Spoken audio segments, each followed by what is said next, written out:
Okay. Yeah, cool. Yeah. All right. We're live. We're on the interwebs. We're live on YouTube.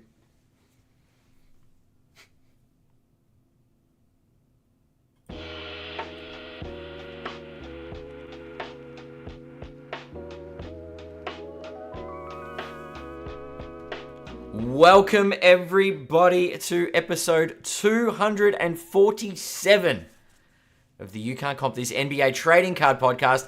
We are your hosts, Adam, Amy, and Russell Gibson. We're approaching 250 very rapidly. Actually, we're probably just doing it in order. Yes. Hello, Now I think everybody. about it. Hey, how you doing, buddy? I'm good. We are getting to 250, which is a fun milestone. It's another milestone. Yeah, it's it doesn't surprise me anymore. It's just like, oh, that's another one of those sort of checkpoints. Yeah. Yeah. Nico Harrison, Reed Shepherd, Paulo Banchero, PMGs are back in my feed this week. We've got a segment about 10 things I like about tops. Is this in response to you being so negative about tops? I just think I've been too negative, and I'm just trying to be a bit more of my own Russell, sort of more positive. Sort of a self-correction. Yeah. Should be, so I went to a lot of effort to get this done. And I'm going to publicly admit, after 8, it gets super sketchy. So we might not get to 10 things, but we will try. We'll see how we go, right? We're going to talk about WNBA Don Russ, a really good post from Sports Cards Addicts. And I'm not going to read the sheet after that because it's possible we won't get that far down the list. But who knows what else? It will roll over to next week, which some of this stuff has been rolled over for about 5 weeks. So it's possible we're never going to get to this stuff. Have we got to the bit where with Stephen Castle is in the dunk contest? Or? Do you know who would be good in the dunk contest? I was thinking about this today, Johnny Furphy. Yeah, true. Furphy deserves a spot in this year's dunk competition. And I reckon he's young enough he would actually turn up. That's true. Anyway. Mac McClung won't be. He's been delisted. Anyway. They'll find an excuse to get him back. Give him another 10 days somewhere to get him into the dunk contest. Anyway, we're segueing already. Nico Harrison's been fired.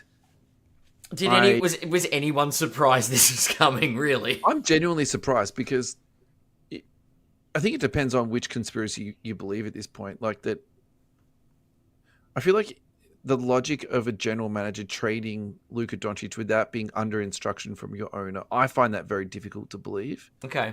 But the narrative that they're now trying to spin is that the owner didn't understand the importance of Luka Doncic. Oh, because he was talking to a fan on the side. Yeah. And that he basically was convinced by Nico that this was the right thing to do. And Such a scapegoat nonsense move.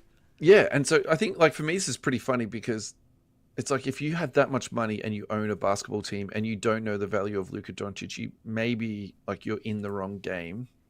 Or you just have too much money, or both. Either could be.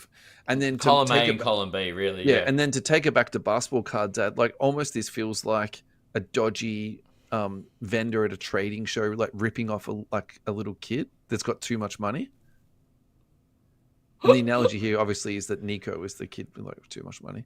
Nico's the guy that's trying to hand out the fake $50 notes and spend them at the card show. No, I don't think Nico's smart enough to do that. See how we spun this around and made it about trading cards, Adam? Yeah. Everything always comes back to trading cards. Everything. What's your take on this? Because I feel like you've got more skin in this game than I do. I'm just very surprised. I told you before the show, I was very amused by the AI-generated clip of the Nico Harrison jersey being raised into the rafters down at Crypto Arena. I mean, he might not have ever played for the Los Angeles Lakers, but he did give us Luka. So he should be honored. I mean, that's an old-timer trash talk, really. It is. The Luka stuff is. I mean, I can segue straight into what they got for Luka. Nico Harrison's not a mastermind.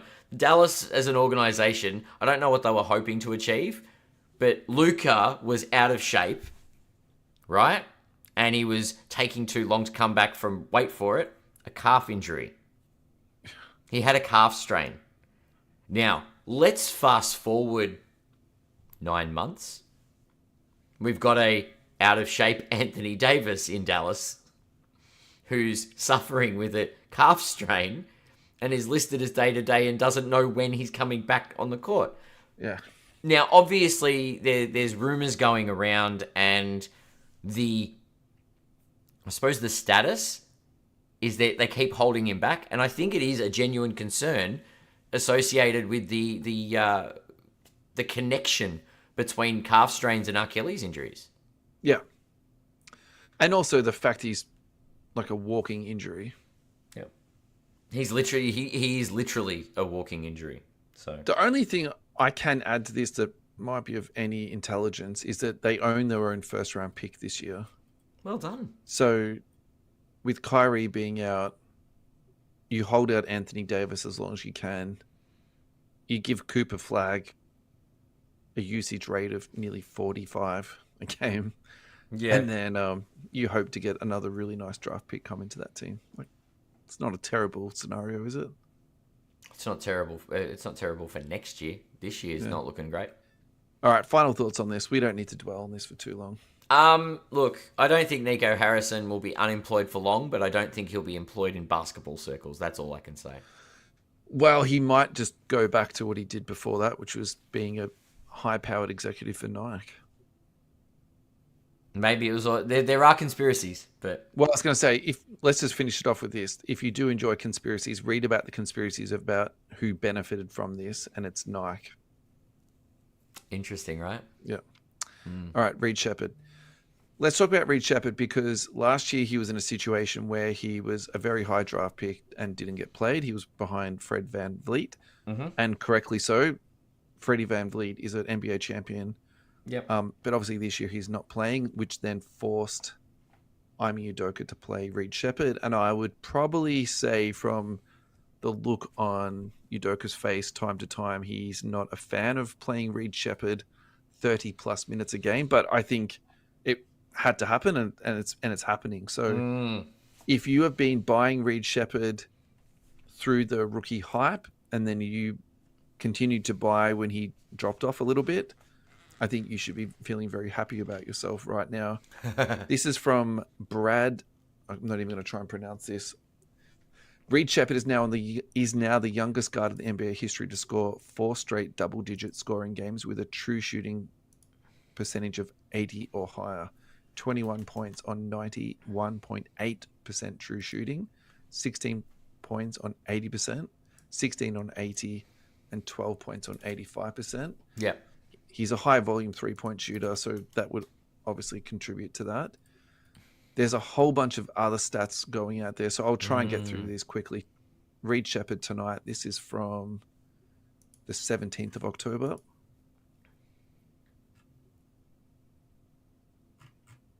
"29 points, 6 rebounds, 6 assists, 4 steals, 3 blocks, 12 of 22, plus minus of 11 in just 29 minutes. Kevin O'Connor is also currently buying up Reed Shepherd stock.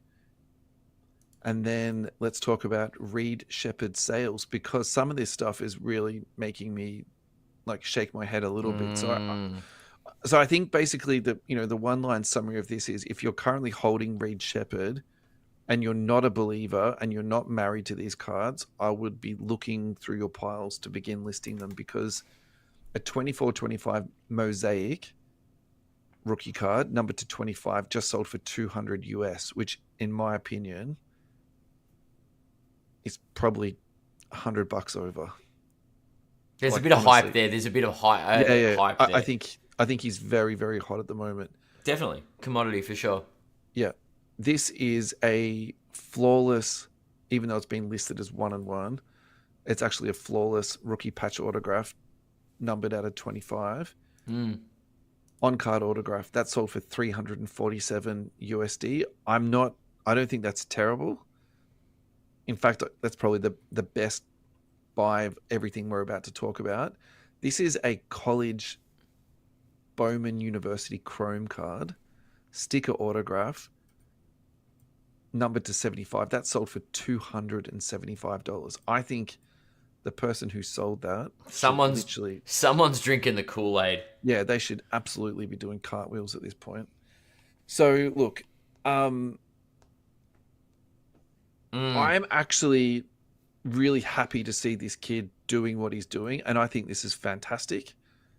I would also say too, though, I think you should be looking at your piles, and if you do have them, now is a good time to move them on.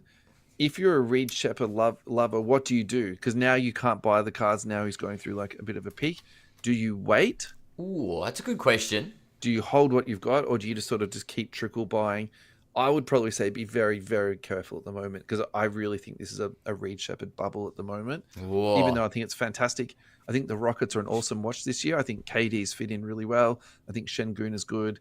I think one of the Thompson twins, is just like ridiculous.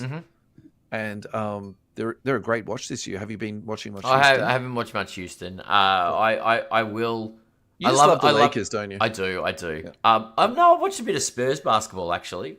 Also enjoyed watching Wemby, especially Dunk on Draymond. On Draymond Green. Oh, that was beautiful. Although the Warriors closed it out and won the game.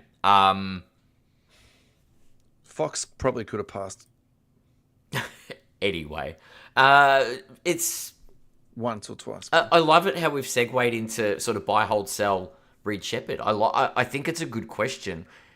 I wanted to talk about this actually. I think this is a good NBA story for sure. With Van Vliet due back at some point, right? Does that mean Reed Shepherd takes a back seat again? I think his minutes will decline, but this is a next year conversation. Like, so that's the pathway, right? So the card's going to go up and then drop off again. So if you've got them, sell them. Yeah. If you're looking to buy them, unless you've got a bad case of FOMO, wait till next year. Wait till Van Vliet's back, and then the taper will happen. I actually wonder if this bubble is even hotter than that. I was going to say even 3 months. Like, I really think. So All-Star weekend, you'll be able to buy. Reed just Shepherd chill again. A little bit. If you want to buy more Reed, just wait a couple of months. Don't do that. Like the poor people that are trying to sell them want to make money on them. If you want to sell them right now. I think now is the time to sell, but I think buying at the moment is going to be a little bit tricky. Look, honestly. If you've got FOMO and want to buy instant gratification, you can pay overs and buy them off the people selling them. I'm actually thinking I've got a couple of cards here, so yeah, might try and dig out. Right. Were you referring to me when you said dig through the piles for Reed Shepherd? No, I just think sometimes you I have took the Reed in a box. I took the Reed Shepherd when we had our little Winnie draft. When we bought did you? Yeah. Right. Yeah. So now I have to go and dig through the piles. No, I forgot about find the Reed Shepherd. Yeah. All right. This next one is from our listener Oyvind Holland, and I asked him where he got it from, but he couldn't reference it. So whoever we're stealing this from, it's unintentional. We apologize, but it's a fantastic comparison between Paulo Banchero and Deni Adjuva. Games this year: 10 and 9, 22 points for Banchero, 25 for Deni. Rebounds per game, Banchero is winning that 9-7. Assist is won by Deni Adjuva, 4.4 to 4.9. Steals is exactly the same. Blocks is 1 to 0.9, so that's exactly the same. Deni's shooting better from the field at 0.48 versus 0.455. And then 3-point percentage is terrible for Banchero at 0.22. And Deni's winning that at 0.356. So I think this is a really fun one. I think we should check out both of their prices because, I mean, I already know like what it's going to be, but at the same time, who's going to be the winner. You've really gone, you've gone, I'm going to stop beating up on tops and just start on Paolo. No, I think I'm actually genuinely curious about this just because I was very high on him, but I can also feel myself like really cooling off. So, and I think also, actually, do you know what? Now we're doing this Deni story too. I need to correct myself from last week's show when I was talking about Deni's contract. Yeah. You know that part I was saying to you, I read it 3 times and I was like, so it was actually a retweet from like 3 years ago, which is why he was getting paid $10 million a year. Because I was like, this is ridiculous. Like if Dyson Daniels is getting what $25 million a year now, how is Deni on 10? So people at home, I apologize. Thank you for your patience with me. I do make mistakes routinely, but that's me in a nutshell. Trying to find Deni. Deni's on card ladder. Banchero is currently trading at 320. Oh, he's not on there. Okay. Oh, he is. He's there, but he's raw. That's all he is. Oh, why don't we just do a raw comp then? That's fun. There we go. So The the raw Banchero is silver. at 50 USD raw. Okay. Well, his PSA 10's at a little bit more than that at 320, but you're right. Yeah. Let's go for raw. What's Denny trading raw at? Raw? $16. Yeah, right. There's been a little bit of movement. The peak being 20, but yeah. So I've got to say, at this point, a raw Banchero for 50, actually that intrigues me. But a Denny Adjuver at 16, I think that's money in the bank. I think that's a fantastic buy. I love the 8, kid. but a PSA 8 is the raw. So $40 is for a PSA 8. I love Denny though. Like, I think he's got a really good motor. I think he's a good-hearted person. I think he's going to be in the right place at some time. I mean, ironically, it might be Portland when all is said and done and Billups is fired. Yeah, that's true. They're actually winning games right now. Interesting. Maybe they're winning games because Billups isn't there. They don't know the instruction is to tank. They need the coach back to tell them to play poorly. Yep. Oh, goodness. Who would have thought? All right, let's go to a break and we'll come back and we'll do Mr. Positivity. Positivity. 10 things that we love about tops. We'll try to get to 10 anyway. I'm just going to put a footnote in here. So edit 16 minutes and 13 seconds. Can you please do the fast break trading cards ad this week? So just click on the link there. And it's about ETBs and Pokemon. So I think you can represent that better. Yeah, for sure. Cool. All right.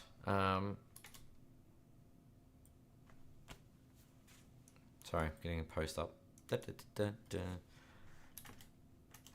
What's the name of the set? Phantasmal Flames. Okay, cool. All right. Our first break is brought to you by our long-lasting sponsor, Fast Break Trading Cards. This week's big release is not basketball related. It is Pokemon related. And it is the new Mega Evolution Phantasmal Flames with the booster boxes coming out. I think it was this past Friday, the 14th of November. But there's a staggered release with the ETBs coming out on the 21st of November and the UPCs coming out on the 5th of December. Yep. So, yeah, I know Pokemon has been a big mover down at Fast Break. Make sure you've got your pre-orders in because this stuff sells fast. That's it. Flippers, get down to 75 Tulip Street in Cheltenham, Victoria 3192. No fighting in the car park though because Big John will sort you guys out like lightning. And Alvy will tell you off. Give you a stern talking to. Also get to fastbreaktradingcards.com for all of your other NBA and card collecting needs. Thank you so much to Fast Break Trading Cards. Alrighty, we are back. Thank you everybody for joining us again. We are going to do our deep dive into 10 things that we love about tops so far. We're going to turn around our negativity.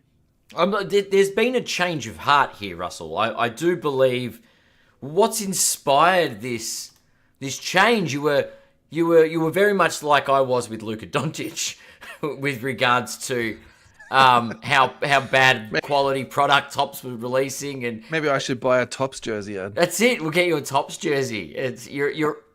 And now you're on board. Now you're on board the Tops trade. I'm not sure if I'm on board. I just think that. I mean, my stance was I was going to be negative when they did bad stuff and positive when they good stuff. So I've gone out of my way to try and find 10 something. Things. Yeah. I think the other thing too that's actually changed my mind a little bit though too is we're not seeing unlicensed stuff anymore. Like it's actually licensed basketball cards, and I think whether I'm openly admitting this or not, I think the reality is I just wasn't interested in the unlicensed stuff. So I think that was a little bit part of it.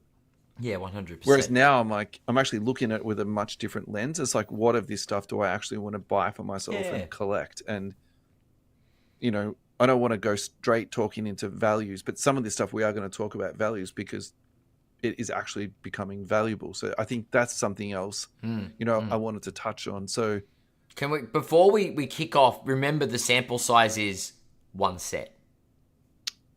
One and a bit. well, yeah. We don't know what the catalog looks like, and that's been my thing saying, let's not judge Tops on their first month with the license. But yes, No, I think that's fair to say that. So, all right. I think one thing I do want to point out that we discussed last week is the concept that we touched on was that it's junk wax that's collectible. And it's actually really interesting. So if you watch a couple of breaks, you don't get that many parallels out of it. Like, it is very, very heavy on bass. So one thing I would actually like to keep an eye on is the aftermarket sale of like the base cards. Well, no, I was going to say the hollows, like the silvers that come out. Yeah, because there's only like 1 or 2 per box.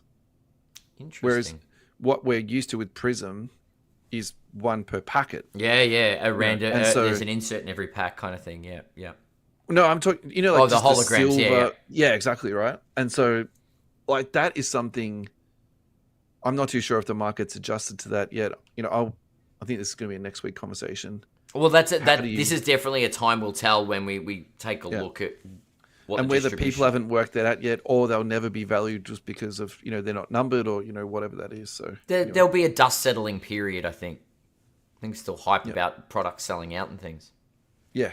All right. So the number one thing I like about Tops so far, and I found this just 4 days ago on Tops Hoops Instagram, is their Tops Now series. So, for example, the card that we're currently looking at is the Andrew Wiggins alley-oop buzzer beater that was beautifully drawn up for him. And then immediately they've made a trading card out of it. Obviously, this one is a demo because it's got his autograph already on it. However, if they are going to be doing this stuff, I think this is absolutely fantastic. And I think that it will engage a very different part of the trading card market. And what I mean by that is this doesn't capture the people who are going into breaks and getting the thrill from opening packets. Like, this is people who want that very particular card and then go online and purchase it. And I think that is something that we've needed for a very long time. Yep. And I'm actually really excited about this. So, for example, think about this in terms of your own PC. I'll do me. There's a De'Aaron Fox one of these. I will be queuing up to making sure I get on there for the drop of that, when that comes out. Yeah, 100%. It's flavored within now. Yeah, that's like right. It's in a really cool moment that you can remember, and you might have even seen the game or whatever. And so the example I'd give you is like Julius Randle. Would you go online and buy? Oh hell yeah. But you go. We've seen Tops test the market with this. Yeah, we saw the Cooper Flag release. Out of it. We saw the Olympics release. The Olympics release was huge. Yeah, and that was a great concept that was well executed. And it was the Steph Curry night stuff. It was the triple auto. Like, they marketed the living crap out of it, but it showed that point in time sale of a now product was really worked and was really popular. Yeah, definitely. My number 2 is, this is easy for me, and I almost put this at number 1, but I think ultimately I'm most excited about the Tops Now stuff. Yeah. But I've got the All Kings here because I just genuinely like these cards. I think that I think they look good. And again, going back to that, it's made a product that probably wouldn't have been that collectible other than the hype that came along with the product. Whereas this now makes it, people want to go out and buy these cards. Yeah. And the aftermarket has been fantastic. So I think we should, talk about this and actually look at some of these cards that have sold, because some of the sold listings and things like that. The prices are a lot higher than what you think. So Giannis has sold for $471 USD. Okay. Walter Clayton Jr., who's the Kings rookie, sold for $182. So I think that's a really good litmus test in terms of who's Walter Clayton. No one's collecting Walter Clayton. Like, has he even played a minute. Mm, mm. Who knows? Anyway, Con Canapul, who's been lighting the world Doing on all fire right, at the yeah. moment, he sold for 480. Jeremiah Fierce sold for 297. My boy Banchero sold for 300. Mm. Tracy McGrady, an old school throwback, that sold for 230. Like, there's kind of, Wow, I yeah, feel yeah, like in yeah. some ways, a T-Mac Panini wouldn't sell for that much, So No. Steph Curry sold for 1,500. So I think the market has received these, really, really Really well. well. I mean, there was a. We talked about the FOMO, but God, they're good looking cards, and Yeah, they've nailed that one. definitely. Yeah. Number 3 is the gold vinyls. I know these are super rare and they're not going to come up very much. And even though I think that this particular design is a fraction too busy for me, like the big Topps Chrome logo, the 45th anniversary thing, the rookie card orange thing, and despite all of that, I think that actual print of the 1 of 1, I think that looks really good. I think that's a little bit, for me, derivative of Mosaic, but the mixing of the gold and the Mosaic together, this really does appeal to me. So It's a nice looking if card. I'm ever lucky enough to get one of those into my own collection, I feel like that will definitely be like a very special part of that. So yes, I approve of their gold vinyl 1 of 1. So from here, there's a very heavy delineated line from here. Okay, so they're from the set. top ones, and the next one is sort of the top of the rest. This is tier 2. Next of the rest. This is my favorite insert so far. It is the 8-bit ballers. Now, I'm putting this here for 2 reasons. I like the originality of it and the aesthetics of it.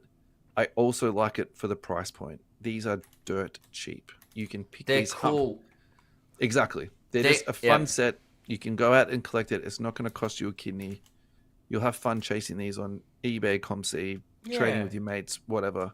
Maybe you might pick one up at Fast Break Trading Cards. I see what you did there. Thank you. I put the next one in as the home court, which is the downtown ripoff. I put these below the 8-bit, and Which if one? you disagree, Okay, the downtown. Sorry. Yep. Oh, these are shiny. They look different. So I put this one down the list a little bit further than the 8-bit, and the reason I did that is because of the price. What my concern is about these is that I'm worried that these won't hold. Whereas the old Kings, I think, are fantastic. Yep. And I think they're going to hold long term.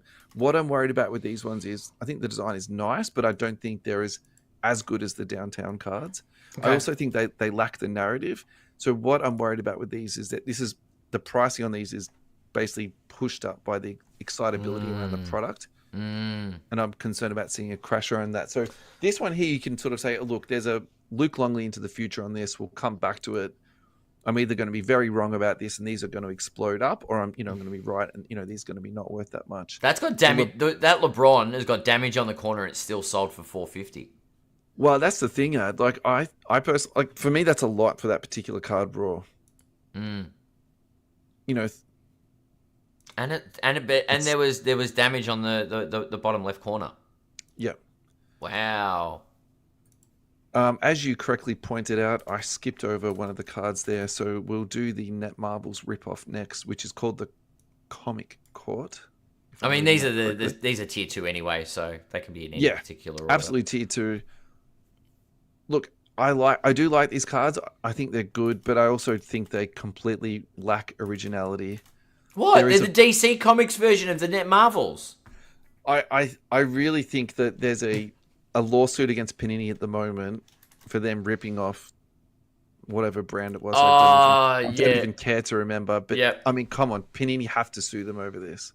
Like, this is just asking for me. This is asking for a lawsuit. No, it's not. You see, once Panini Topps buy Panini, it won't matter. The lawsuit will go away. Yeah, maybe. Exactly. I don't know. I think they're cool. Look, I think they're fine, but I think they're just too close to what we had. But also the pricing at it for me is like a bit of a funny one because like, yes, Net Marvels did sell for maybe about the same price, but I feel like the last couple of releases they've come right down. So for me, this is a little bit interesting that they are so high. So the example we've got here is Jeremiah Fears for 61 USD. It is a true case hit. Pack odds at 1 in It doesn't look like it's going to grade well. 930, but still, Yeah. All right, so now we're getting to the next tier down again, and I'm starting to like scrape the bottom of the barrel here. I was going to say, given you the term for the given you've still got the term for the what was it called? The home court is the downtown ripoff. I feel like the decline into negativity is on its way. No, but I'm putting in cards that I like. I know. Like I do like the aesthetics of these cards, but I have to comment like both sides of the coin. That's what I'm trying to do here. All right, so the Sonic Boom is a true case hit. Are they just failing on kabooms? What? Oh, I don't think that's. I don't. For me, doesn't remind me of a kaboom at all. I just saw the word boom and. Oh yeah, no. I think that's just a coincidence. They really missed an opportunity to put KD in his old Sonic's uniform for the Sonic Boom. Anyway, I could have. Just saying. Again, I don't like it. I just don't. I don't look at the card. Yeah. Blaster 1 in 930 packs and Megas 1 in 2,319 packs. So these are really tough hits. Okay. So the KD one, which is the example that we've got here, that's sold for just $33. Okay. So I'm going to flip this around at this price point. Ooh. Like for a case hit, I actually don't mind dabbling into these just because of the genuine scarcity of what they are. Yeah. Could the market turn around? I probably don't think so. That's the only thing about these cards.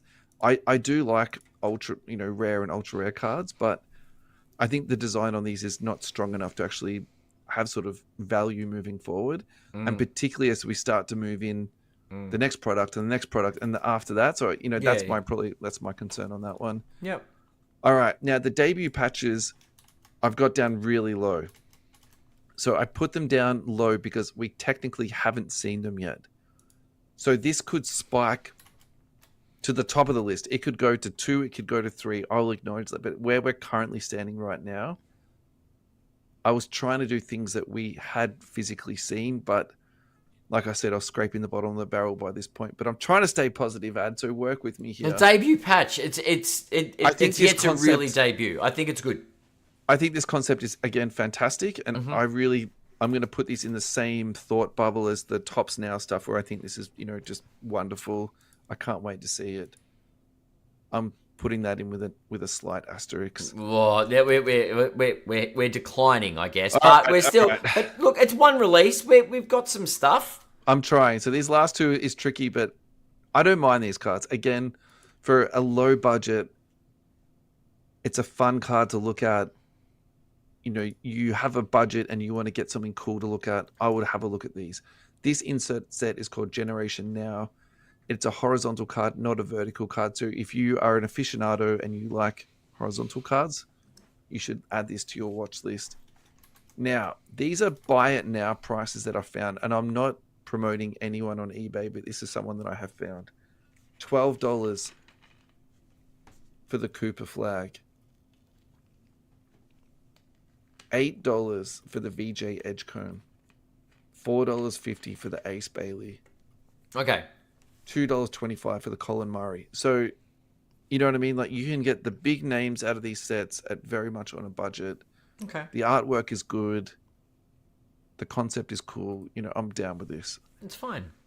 Should we do the last one, or should we just call it? Well, no. We've said this is a top 10. And we are going to put a 10th one in. We are committed to this top 10 cause, we are, but I'm beginning to regret making it a top 10 list. Look, I'm not going to lie to you. Look, we're gonna use the 10th one that you've put forward as a placeholder, and I think this any is an our listeners need to give us some feedback, whether it be in YouTube, in the comment section of YouTube. Yep. If it's sending us a message, please. On Insta. Yep. Just let us know what you think tweet would us. sneak in to the top 10. Mm-hmm. All right, what's taking out and rounding out the top 10? I've got for here now? the no limit insert. Again, low budget card here. We're talking $2 a card, $1 a card. I don't mind the artwork. I don't mind the hollow design on it. It's clean. It's fun. It's shiny. It's sparkly. Yeah. I'm totally fine with this. And at this price point, again, I think it is important actually to have some cards that are accessible to everybody. And so we've ticked that off, I think, multiple times tonight. So Yeah. that's my top 10 list. Any feedback, Ad, that you wanted to Look, I think round out with? I think it's a really good top 10 list. I think the jury's out on some of those. Very much so. Very much, yeah. I do like the top end. I'm definitely with you on the 8-bit ballers. The home court. I won't go on to what you've titled them as. But the home court, the ones that look like the downtowns. I think the jury's out for me on it, and I do think there may be a future for them if they head down the same path as the downtowns did. But if they stay in this flagship product, maybe not. We'll see what happens. And to me, it really depends on what the other releases look like and what the print runs and things do look like. And that's also why I am a bit worried about the pricing, because like traditionally downtowns did come out of not high end, but higher end. It was that mid tier, yeah. Then something that we would consider to be Hoops or Don Russ. So I think that's the other thing where I'm actually just wondering if collectors are almost getting it confused by association in the two cards 100%. because of how much sort of derivative. It's a visual. It is the visual, but it's a good starting point. For my view, I think Topps have hit the ground running for their first release. And even if you combine Don Russ and Hoops, I think like for like, I think there's a lot of positives to come out of the product release. Mm-hmm. So, yeah, it's a good lot. I'm curious to know what the listeners think about what could slot in there with that 10th spot. But yeah, I think it's a good little top 10 list. Well done, Russell. Very, very positive. Thank you, mate. I tried my best. Neon Trading Cards. Let's talk about positivity. Thank you so much to Neon Trading Cards for your support of our show. We are honored that you want to get behind us. Neon Trading Cards, you find them at neontradingcards.com. You'll also find them on Whatnot. They are one of 3 approved repackers in Australia on Whatnot. They are also the direct partner for breaking of Fanatics / Topps in Australia. So if you want to get on board with a legit breaker that covers all of the bases, get onto neontradingcards.com for all of your needs. Soccer, NBA, MLB, F1, AFL, WWE, Marvel, Whatnot, rewards, sealed boxes, they've got it all. Thank you guys for your ongoing support. All right, Ad, we're back. How you doing, buddy? I'm good. We're halfway down. We've got some stuff, still got plenty to cover. Yeah. All right. This next card, for me, this is wild. Like, just wild. Tracy McGrady, 1997 Metal Universe, Precious Metal Gem, numbered to 10. So genuinely scarce. Very. However, PSA 6 Mm-hmm. sold for $108,719 on Alt on the 6th of November.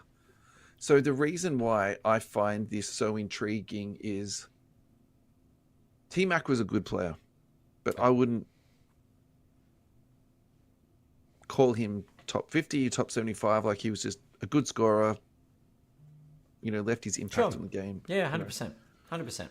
But to spend $100K on a card, I think that really is more about how special the card is than the player who's on the card. And again, the card is PSA 6, so we're not even talking about a mint card here. No.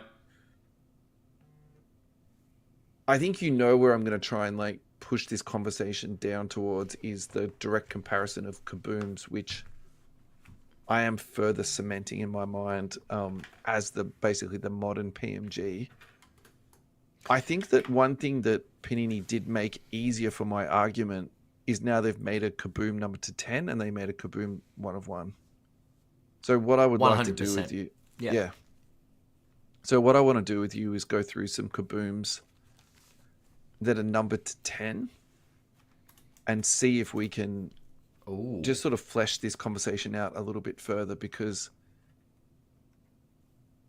I just think that, like, I don't know how, I mean, what, I should ask you the question, how do you feel about that sale? Because for me, that's just like made my head like quite painful, to be honest. I think there's a level of relativity there. Yeah. I do think PMGs are a little more rare than kabooms. Definitely. Yep. But conceptually, the number to 10 side of things, you because the general kaboom, there's no print run, right? The silver kabooms are just kabooms. You don't know how many there are. We know it's a limited hit. Yeah. But when something's numbered to 10, we know there are only 10 of it. Yeah. Sure. So I think there's a level of relativity there. There's a scarcity about the PMGs that I don't think the kabooms share, because we're in that modern age of collecting. But I think the parallel between the long-term gain is there. Is that me answering the question without me answering the question? No, I think that's totally fine. I don't have a problem with it. Yeah. Because I think we're in a world where people look after their cards a little bit better. No offense to the 90s and early 2000s, but the technology's got there. More cards are graded. More cards are treated as investments in this day and age. We've definitely moved into that kind of market. So the chance of there being more availability for high quality kabooms is more than the PMG argument, which is they're incredibly hard to find in great condition. Yeah.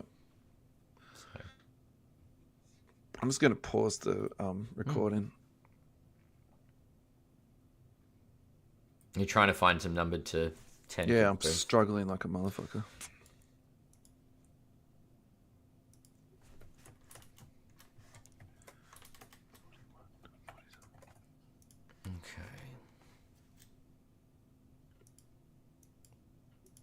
Card letter.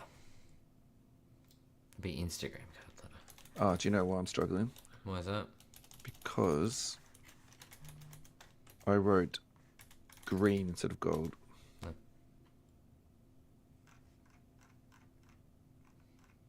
Okay. It's a gold kaboom. Well, I can give you the Tatum. You got the Tatum? 2018 Tatum PSA 9 just sold in October, the end of October, 39,000. Cam Whitmore. All right, I've just found a whole bunch. I just went through Instagram's card letter headlines. Because they pop up quite sporadically. The Wemby Kaboom, 176k. There you go. Yep. All right, cool. LeBron. We'll come back. Yeah, let's do it.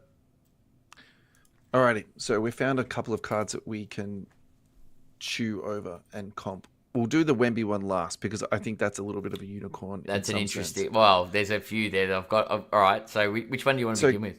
Cam Whitmore. I'll just run off a few and then we'll sort of just chew through it. Cam Whitmore, 4 out of 10. Yep. Gold rookie card, sold for 3,500. Anthony Black, 1 out of 10. Sold for 1,500. Both of these are raw. Charles Barkley in a Phoenix uniform, 1 out of 10, sold for 2,300. Yep. And then we've got Jabari Smith Jr., 3 out of 10. That's his rookie card. That sold for 4,000. Okay. And then we've got the big one, which I'm pretty sure is the same one you've just found, the BGS 9.5 Wemby. That sold for 176,000. No, I just had the Jason Tatum PSA 9 2018 rookie card, 39,000. Yeah. Then I've got the Wemby, which you've just referred to. I'm just going through the Instagram page of Card Ladder. 176,900 for the Wemby, BGS 9.5. That was on the 1st of November. So that's not long ago. We talked about that card the other week. The one I was going to actually look at, and this is even bigger than that, is the 2018 LeBron James that sold for 353,800. Yeah, I just feel like for me, the Wemby and the LeBron, that's a separate tiered conversation again. Mm-hmm. Whereas, but this is we're not talking. Neither of those the are T-Mac. Well, I was going to say, I feel like for me, the T-Mac is much closer to, say, Charles Barkley or the rookie Jabari Smith or the rookie Anthony Black, and to a less of a degree, but the Cam Whitmore. But the I Whitmore, think, for sure. I mean, this is a super long term prediction, but I just feel like looking at that T-Mac sale and then looking at these, like the Anthony Black at 1,500, the Charles Barkley at 2,300. Yeah, but I still Jabari think Smith at 4. Yeah, I still think there's relativity, but I take your meaning. Especially, well, I'll use the other example. No, so if I'm wrong on this, tell me why. Because I feel for like sure. I'm going down a rabbit hole at this point, and I'm in an echo chamber. I feel like there's even though they're numbered to 10, which is the same quantity, the broader community of cards. There's so many more. There are more for sure. And they release more often, so there's a bigger range, a bigger set of kabooms. Klay Thompson, 1 of 1, PSA 10, 110,000. Yeah. Right? That kind of 1 of 1 is the green 1 of 1 probably comps better to the green PMG. Yeah, right. Okay. Klay Thompson being the example, I'd put Klay and T-Mac in a similar boat. Sure. As far as status goes, Klay's a great shooter. Yeah. So you think the better comp is actually the 1 of 1. Modern day 1 of 1 kaboom. Yeah. Due to card availability and knowing how many, like with pop counts and stuff, maybe. Yep. I could be wrong. But I think there is a level of relativity, yeah. Yeah. No, that's a really cool. I think we should end it there, to be honest. Like, I feel like we've. Oh, look, we could go so far down the rabbit hole. Yeah. And funnily enough, let's make a bookmark on episode 1250 when we're like in another like 15 years or something. We go. I feel like you've just pledged to come back for another 1,000 episodes, Ad. Something like that. I'm going to hold you to that, by the way. Like the next time we're, It sounds like a Krusty the Clown special. Like, all right. Bringing it back. 2 new hosts coming. It's like, by the way, Adam and Russell are coming back for this one show to talk about PMGs and kabooms. Oh, goodness. Let's do one more thing really quickly, and then we'll go to our next break because, as usual, we've run over. Of course. We need to talk about Cade Cunningham very, very quickly. Cade has been hot. I'm not going to bore you with stats, but he has been playing well. The Pistons are on a great run at the moment.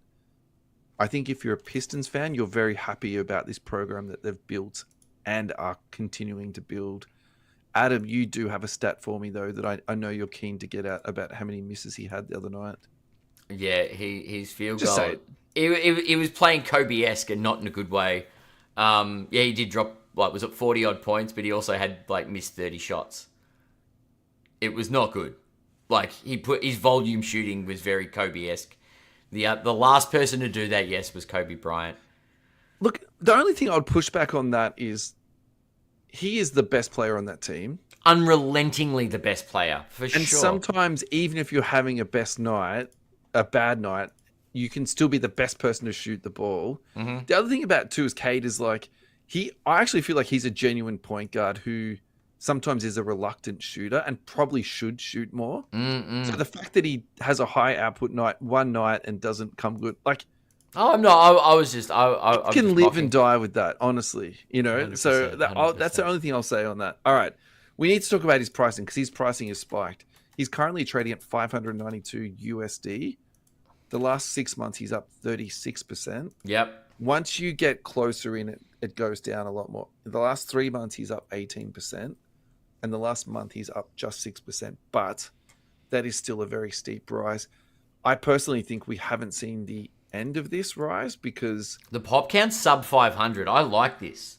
it's that, but it's also to add, I think that there's some real optimism around this Piston team in that this year is not going to be the peak. It could be the year after, or it could be, you know what I mean? It could even be the year after. Thunder of the East. Yeah. And everyone So I thought think- it was Cleveland. Ha ha ha ha. I mean, Cleveland's fun, man. They're good, but I yeah. think these young Pistons are looking good. All right, let's go to a break. US Sports Cards Australia. You have been with us for a very long time now, and we are grateful for it. Thank you, Ross and team, for your ongoing support. Go to ussportscardsaustralia.com.au. There you will find a whole bunch of stuff: collectible protection, singles, hobby boxes, sports memorabilia. But as you know, Ross has been working diligently on his ComCA, which is a card consignment service. Send all of your cards to Ross. He will list them, sell them for you, do all your dirty work, and then put the cash back in your pocket. Cha-ching. If you want to get your cards listed for free, which the listing price has increased from 6 cents a card up to 10 cents a card. So now, if you are a You Can't Comp This listener, you are saving 10 cents per card on the listing fee. For comps on that, though, if you list with ComC America, it's 50 cents American per card. So Ross is hyper competitive in this space and will look after your card selling needs for you. ussportscardsaustralia.com.au. Thank you so much.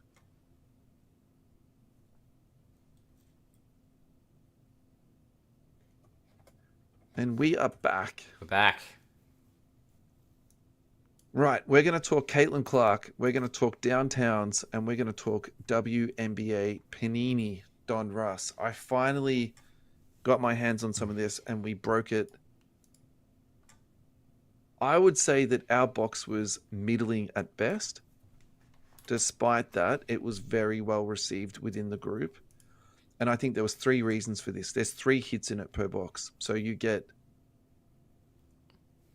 the wording they use. I'm just trying to remember how they say it's either 3 autographs or memorabilia per box. So, you don't know exactly it's the a mixed match. Yeah. Could be. You get 3 hits. It could be an RPA. It could just be a patch, whatever.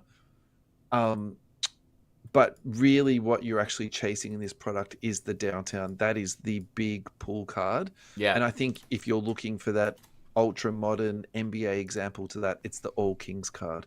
So it's very heavy in base, these Don Russ boxes, but you are chasing that ultra rare Downtown card on that. So look, I think it is a fun product. I think the current problem is it's completely sold out of almost all retailers.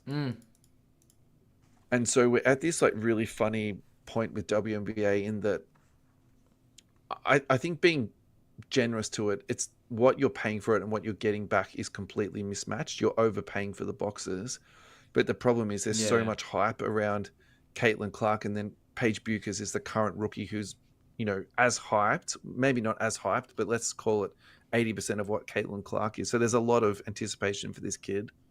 Yeah, Plus true. they're putting in these ultra collectible Downtowns into the mix, and we're still riding this sort of Caitlin Clark wave.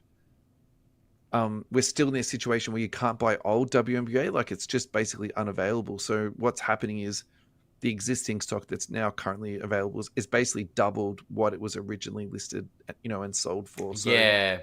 I think that's sort of my closing note on this product is that, just be judicious around it, and, maybe go into 1 or 2 breaks and then just kind of, you know what I mean? Because I think what you're paying for it and what you're getting back it's a little bit of a tricky thing. But I actually, again, I want to follow up this conversation with you, Ad, because it's a really weird space that WNBA is currently in, because previously we just didn't have this pressure. Yeah, I do think this market spike for WNBA is problematic. I don't think the selling out and increase in pricing is actually helping it in the long term. I think and I say people, it's the Wondershines of the world trying to monopolize Caitlin Clark and investing in Caitlin Clark are stopping grassroots collecting in the WNBA space. That's my take on it. Yeah. I do wonder, now that Panini have lost their NBA licenses, will they now put more of their attention onto WNBA, and will they have more resources to allocate? So what I mean by resources specifically is printing presses. So they're not printing 50 billion NBA cards now. So now can they They'll be doing their Luka Doncic print run and their... Well, yeah. Can they double the print run of WNBA? Yeah. Like the demand is there. Like, it's completely sold out. And I think they need to, for better use of a term, jump wax it and flood the market so people can access it. Yeah. I don't know what the solution is, but I don't know either. I feel like if there's too much, I need to buy all of this to get Caitlin, then it collapses. Whereas if people just buy it to experience it... It's real weird. I actually feel like they've printed as much as they could and been just like, oh, let's just see how this goes. And still it's all sold out. Do you know what I mean? Like, it's a really weird experiment. It's such an interesting space they're in, yeah. I don't have a solution. I wish I did. No. But yeah, let's hope Panini can sort it out. All right, this next one is actually from Sports Cards Addicts Australia. And what I normally try to do is at least reach out to the person who makes the post. But this one was done by an anonymous member. I was going to say, what a strange name, anonymous member. I mean, the funny one I saw this week on Scammers was the guy was McLovin who was running the scam. Who's sending McLovin money? Goodness gracious. All right, anyway, back to this. Kaboom Manga Color Blast, are they really worth more than autos? SSP cards versus autographs, which holds more value? Why do people spend more money on short print cards that aren't directly associated with players like Kaboom, Color Blast, or Manga than on actual autograph cards? Would you rather spend money on short print cards or autograph cards of your favorite player? Adam, how would you answer this question? I'd tell them to go back previously to our little discussion about PMGs. Yeah. Honestly, we've just answered it. Yeah. It's the scarcity. Like they're short prints. Like, I get it, autographs are autographs, but then you go into the debate of on card versus sticker, and like we understand, like, and I think it might be generational as well, because the autograph was such a cool thing, and then we've had these scandals, I guess, about the authenticity of autographs. The game worn stuff has gone through its cycle of they've cut out jerseys, or the jersey wasn't even worn, or it was worn in practice. Like, there's all this hype, but a really short printed card that looks good and is marketed correctly seems to hold value. FOMO, my friends, FOMO. It's a short really print. Tough one. It's short print. It's designed with scarcity in mind. Correct. It's marketed with scarcity in mind. Written on the box. Mm-hmm. Chase the ultra rare downtown case hit. Mm-hmm. One per box autographs, but yeah. So I think that's, at the end of the day, you've got the correct answer. I just want to add this into the conversation. Go for it. When I think about my own collection, I've got way more autographs in there than I've got case hits. Interesting. And so I think what I'm trying to say here is well, what is it do I actually want to collect? Like, what is it that I enjoy? So I think that also really comes back to it too, because I think the reason why I have more autographs in my collection is because I enjoy collecting that particular athlete's autograph. Like, I want to get one of them. Yeah, yep. But it also does come down to pricing too, because I was actually thinking about this directly with Darren Fox. Interesting. I was bidding on a blank slate this week, and I should have put my big boy pants on and just put a few more bucks on it. But I sort of put my maximum bid in and I got outbid. Anyway, it was a PSA 10 blank slate. It sold for $350 USD, which is not outrageous, by the way. So it's not that it was stupidly overpriced or anything like that. I just wasn't in the mood for bidding more than that. Yeah. But I can pick up a really nice Fox autograph for probably 100, 150, max to get a nice one. So I think that also does come into play of it. Yeah. But then I'm also thinking about the logic of that too. Like, would I rather 5 autographs or one really nice case hit? Maybe I'd rather just the 5 autographs. So I think it also comes down to collector personal taste. Yeah. Personal collection preference. Like, there's a different. People collect things for different reasons, and collect those cards, those case hits come in sets. Like the PMGs, it just doesn't matter. They're so rare that Yeah. Even Tracy McGrady goes for $100,000, right? Like, Yeah. Yeah.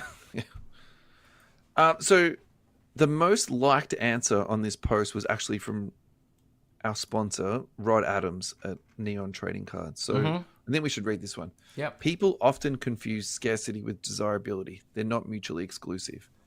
Toyota build 100,000 Land Cruisers a year. Nissan build 30,000 Patrols. You want to know which one is more expensive and harder to get. So I'm just going to pause his answer for a second here.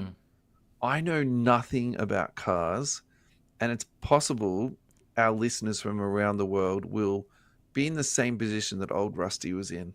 So the answer to that question is the more expensive car is the Toyota.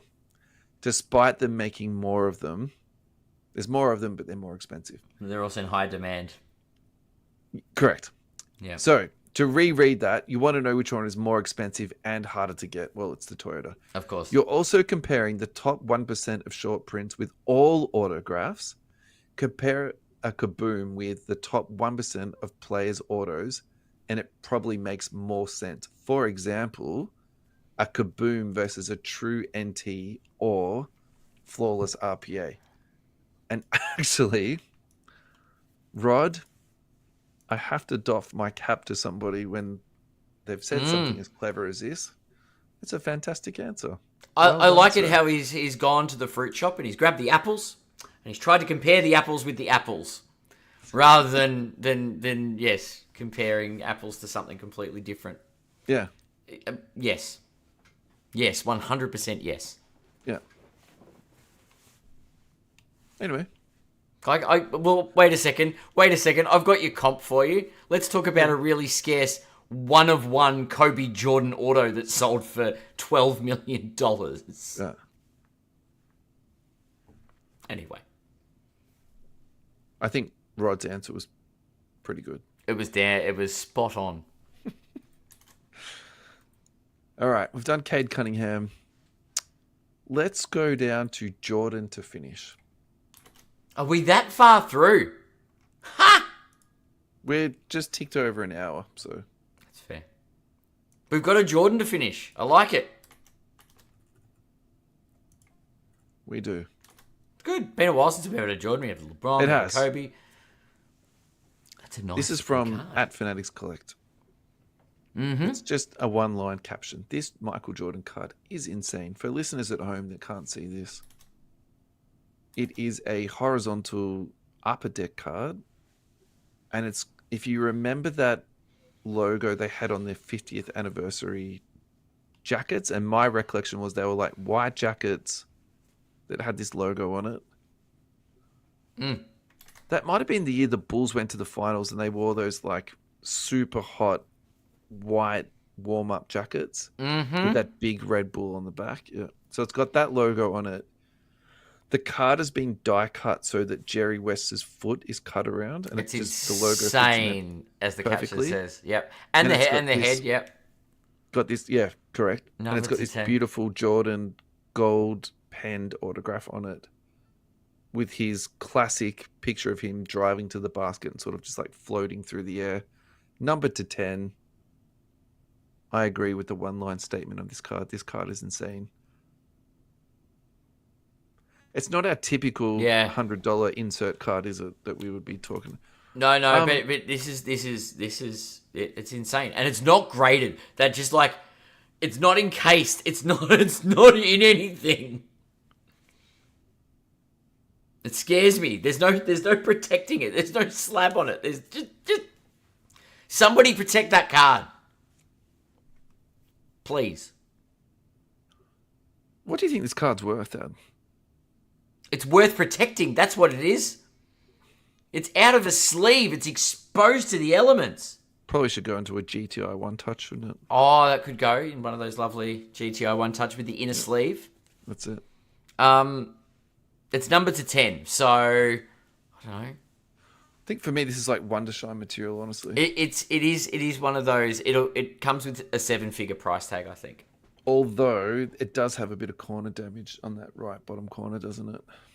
50th anniversary is pretty unique. It's probably why it's not graded. Unique patch, maybe. Could be authenticated. Get it in a slab, damn it. Authentic Auto 10 be fine. It's a good looking auto. It's clean. I reckon 250, just because of it's very $1 million card. Okay, we're quite far off. Why don't we put this to the listeners? Listeners, where do you value this card at? Because Adam and I are $750,000 apart at this point. Yeah, it's more than 6 degrees of separation there. It's a lot of zeros between where we're thinking. I think it's $1 million card. Russell thinks it's 250,000. What do you guys think? Yeah. Yeah. Thank you, Adam. Thanks for another great show. We've got to start planning what we're going to do for this 250th. Probably should. Party or something. I don't know. Sure. But yeah, thanks for another great show. Thanks to everybody that's been checking us out on YouTube and subscribing. Thank you to our very loyal listeners and Central Coast Radio. Yeah. Bit of exposure there. And all of the usual podcast platforms. Yeah. From day one. We should probably shout out our friends in Canada, because they have been tuning into us at a very high clip. Checking out what all this is about. We are grateful for everybody, but I think there are special times when you have to give people a shout out. True. Thanks, Canada. Actually, I've got one last shout out. Oh, there we go. Yep. My daughter had her annual concert with the Australian Girls Choir today. Yes. It was fantastic. And I'm just proud to be... I'm not associated with it anyway, but I am a parent of a child who participates. That's my participation. That's where it starts 100%. And ends. I pay the fees, I drop her off, pick her up. So that's it. Like, I'm not overstating what I do. But sure. I was just proud to be associated with in some way. And I was just proud of all the girls up on the stage. They were just amazing. And some of the girls who are now graduating, some of them will actually go on to do it professionally. Like, they're just that good. Fantastic, yeah. And I just felt happy to be alive, like, listening to these girls, just to be in their, like, presence. It was a beautiful concert. So girls, if for some godforsaken reason you are listening to this podcast or why would they be listening to the podcast? They won't be listening, but it's the thought is there. Congratulations, it was fantastic. Yep. On that note.